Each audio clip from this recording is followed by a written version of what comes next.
Hello everyone, welcome to GKToday's live quiz for Polity. Today's lesson is on the governor. So let us begin. Consider the following statements. The Parliament by law may appoint the governor of a state as the administrator of an adjoining union territory. And number 2, if the governor of a state is appointed to act as an administrator of an adjoining union territory, he shall exercise his functions such as administrator independently of his council of ministers. Which of the statements given above is or are correct? And your time starts now.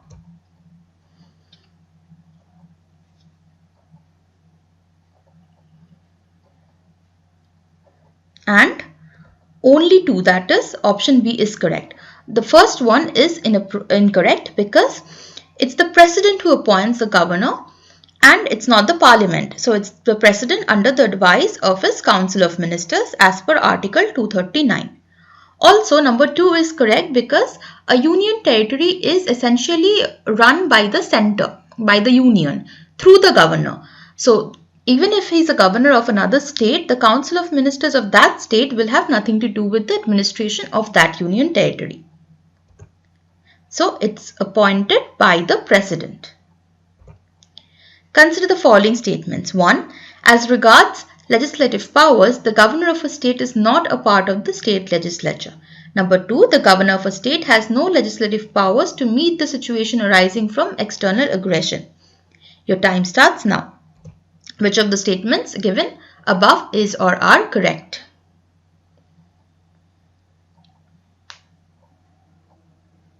And the correct answer is only 2. So option 2 is correct. That is option B is correct and statement 2 is correct. Now statement 1 is wrong. Why? Because same as is with the president and the parliament, bills passed in the state legislature must be given assent by the governor, which makes him a part of the state legislative system. The correct constitutional position regarding the governor is that the governor acts on the advice of the dash. So fill in the blanks. Your time starts now.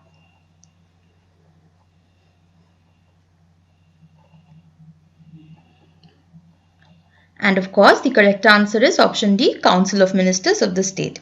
So it's just like how it's with the president. The governor is also a nominal head like the president and must act on the advice of his elected Council of Ministers. The governor of a state can be removed from office by the president. And which of the following options is correct? And your time starts now.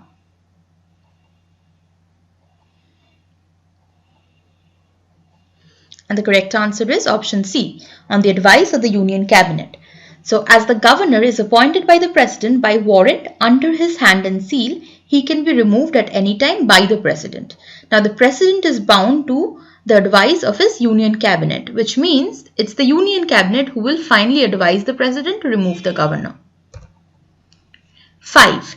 Assertion is the draft constitution provided for the direct election of the governor. And the reason is the Constituent Assembly opted for the present system of appointment of the governor by the president. And your time starts now.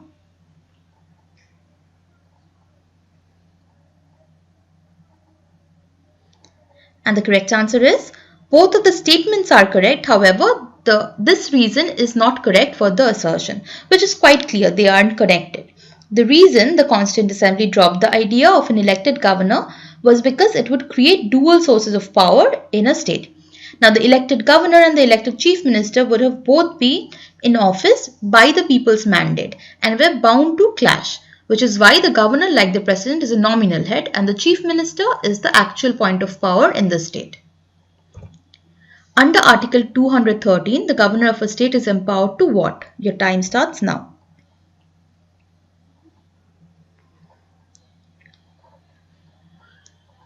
The correct answer is to promulgate ordinances during the recess of the legislature. So it's the same power as the president has in the union, which is to promulgate ordinances during the recess of the parliament. And the only difference between the ordinance making powers of the president and that of the governor is that the president doesn't need instructions for making an ordinance. However, the governor cannot make an ordinance without instructions from the president. Which of the following statements is not correct? Your time starts now.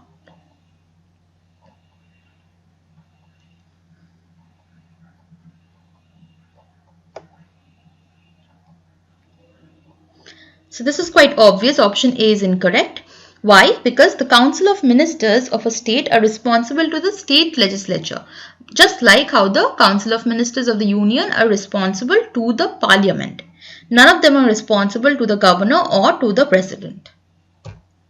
So this would be the Council of Ministers is collectively responsible to the state houses, which can be the state legislative assembly, or in case of bicameral setup, legislative assembly and legislative council.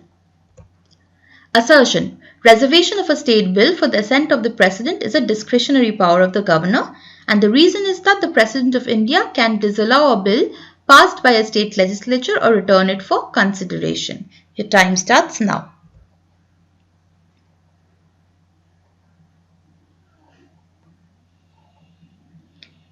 And the correct answer is B. Both of these statements are correct as facts. However, the statement A is not followed by reason of R. So basically, the reason why the governor may withhold a bill for the president's assent is because he is appointed by the president. So India has a federal structure, which means each state also is also under the control of the center, and the governor is the person who is executing the center's will. As a result, he can, if he wants to, hold a bill for the assent of the president. That is, indirectly, he can hold a bill for the assent of the center. Rules for more convenient transaction of business of the state government are made by. Time starts now.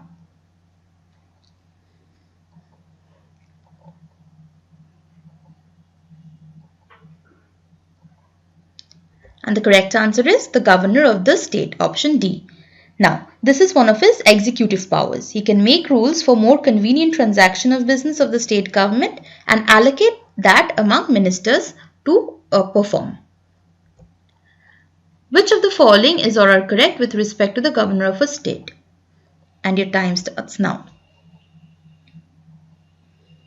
The question number is wrong here. It's question number 10. And the only correct statement here is the same person can be appointed as governor of 3 states. So the governor must be from a different state and appointed by the president on advice of his council of ministers.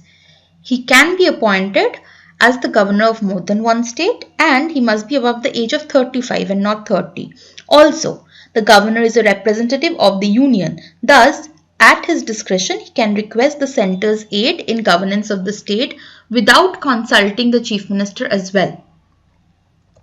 That's all for this quiz. Do mention your scores in the comment, and if you like our work, please do subscribe, like and share. Until next time, goodbye and good luck.